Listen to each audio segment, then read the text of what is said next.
Hello, traders. FX Pip Collector here. Today is Friday, August 29th, and this is my analysis for gold, and I'm on the 4-hour time frame to start with. So on gold, now that we have taken out the high of wave A, which I've been forecasting since way down here, now we need to try to determine when this trend for the wave C is over. It could literally end at any one of these Fibonacci levels. We just made a Fibonacci bounce. But a Fibonacci bounce all by itself is definitely not enough to say that we need to go short.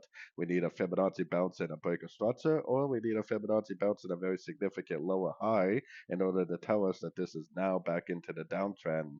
So taking it down to the 1 hour time frame, you better see what I mean. Because on the 1 hour time frame, our most recent structure is right here. That's the last end of a correction on this time frame. So anything that happens to the downside could just be a pullback to this wave up. So if it does go down to a fib level and make a big reaction, then go long. If it instead it goes down and breaks this level, that's a break of structure at a Fibonacci level on the 4 hour time frame, and that would tell me that we're back into a big move to the downside on the 4 hour and the daily.